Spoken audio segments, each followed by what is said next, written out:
Okay, so back at it, back on the charts today. Had a few days off. To be fair, I actually did trade last Friday, so need to be completely honest with you all. So, say you all, it's only currently me and my friends watching this anyway at the moment, but if in future people do watch this, then I will be honest from the get go. So my accounts that I had passed, they're gone. So we lost the trade on Friday, I think it was now. Actually, no, it wasn't Friday. It was last Thursday. I didn't trade Friday. So yeah, lost the trade on Thursday, which blew the accounts. So I had 6 accounts. I had 3 that were passed, and then I had 3 that were I was working on evaluations for. But they're gone. I think it was I actually tried to do a trade recap on it, but it just didn't go to plan. Things kept messing up. I think the connection went one time. I recorded a whole video. My mic wasn't on. Then I recorded it again, and something fucked up one way or another. I think I did it about 4 times in the end. It just wasn't happening. And then market opened, and I needed to look at the charts, so it didn't end up happening. But nevertheless, going to be honest with you, so the accounts went. So don't have those accounts anymore. But what we do have is 3 new 100k accounts. So yeah, we'll be working on those. I'll be talking you through what I've done. But yeah, this stuff happens in trading. I did debate, obviously, not showing anything, starting again, but hiding the videos and hiding, me failing. What would that show? Nothing. I could have done that. No one's watching these videos at the moment, so I could have easily just deleted them and cracked on. But like I say, that's not what this is for. When I first started this channel, it was about doing it for myself, and doing these videos for the analysis so I could improve. So deleting them and hiding them doesn't prove anything. I'd rather keep them on there, keep it real, and then you guys know when it does work out, it is possible. So we're going to do that, and we're going to crack on with it. So yeah, like I say, we've got the 3 100k accounts now. So when I actually passed the 50k accounts and I got the payout, because I promise you it did happen, although you've only seen me lose trades, I think so far. I think I had one pretty much break even day. But apart from that, you've only seen me lose. So I promise that payout did happen. Obviously, that's there as evidence, hopefully. But yeah, you guys have only seen me lose. Today in the title, you will see there is a win. So I do have winning trades. But when I was doing these videos last week, I was actually trying to show that I think the last time I had 5 losing days in a row was probably 4 or 5 months ago, which is it was so easy to see all that progression just go and look at it as a bad thing, but it's just another lesson and another step in my journey. I've shown over the last 4 or 5 months that I can be profitable. My strategy does work, and if I'm patient, stick to rules, and I'm consistent with it, then the hard work does pay off. So yes, it's a reset, but the way I'm viewing it is in a good way, because when I actually passed those 50k accounts and I got the payout, I actually wanted to have 100k accounts. Now I can only have 3 accounts on Alpha Futures.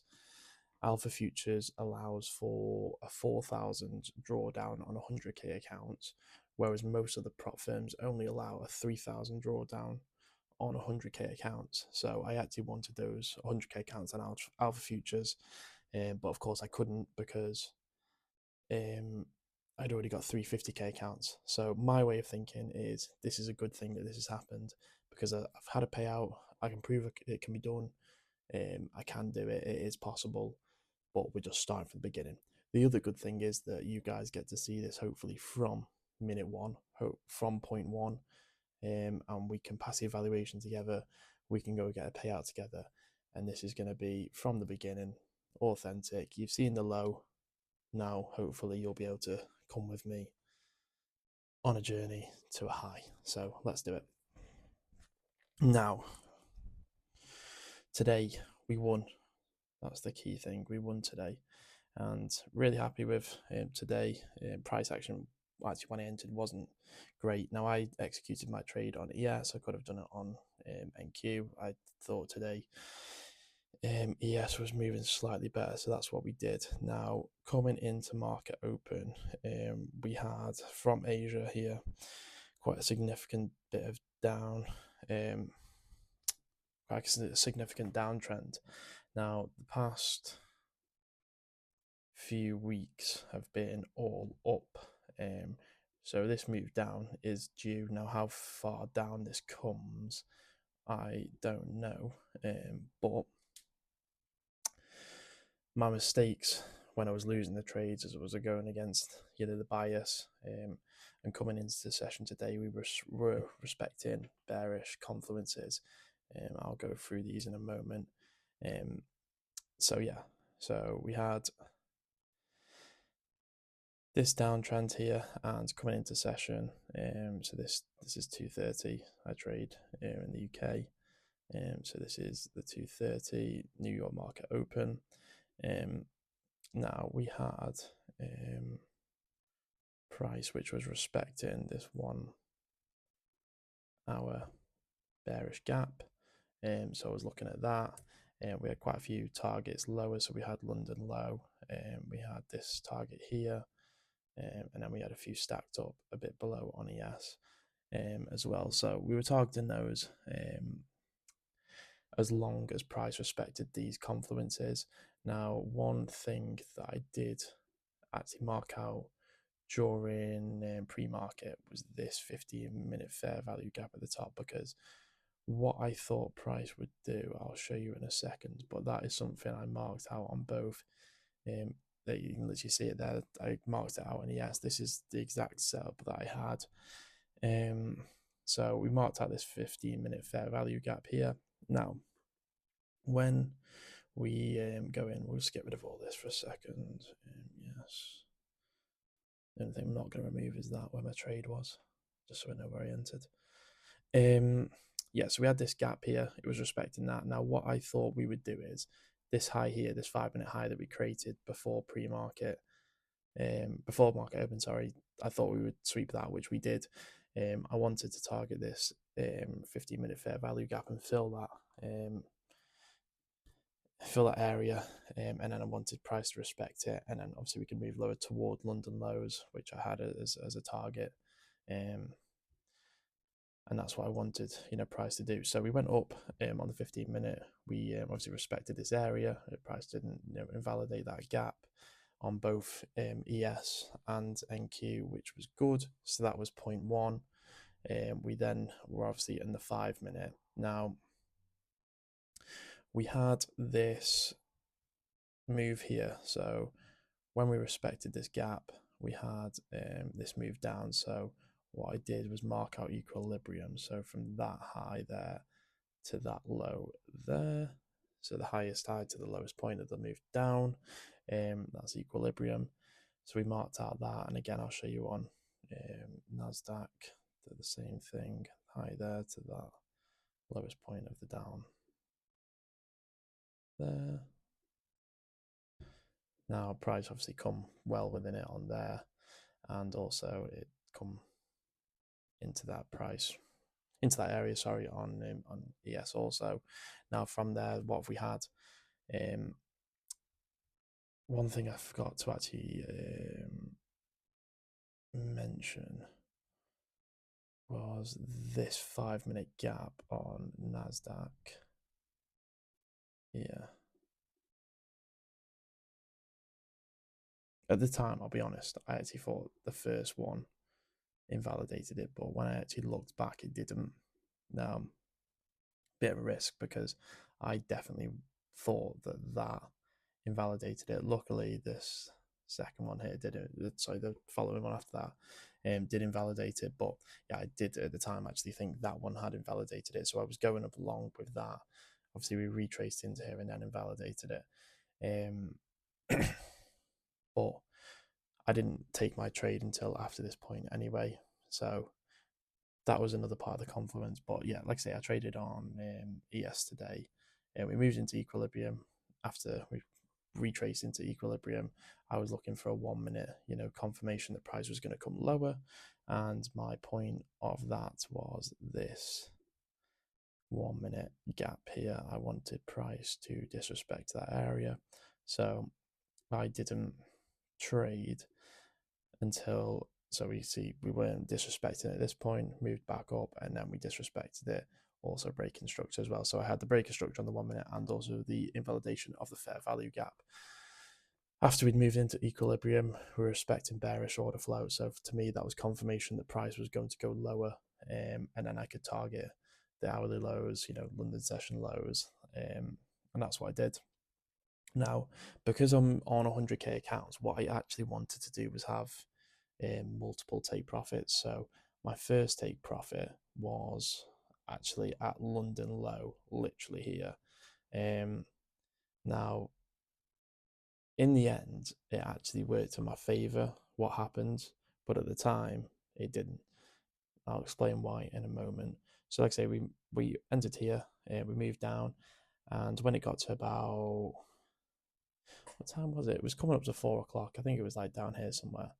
I did move my stops to break even. Now, I wouldn't usually do this until TP1 was hit, but we did move them early.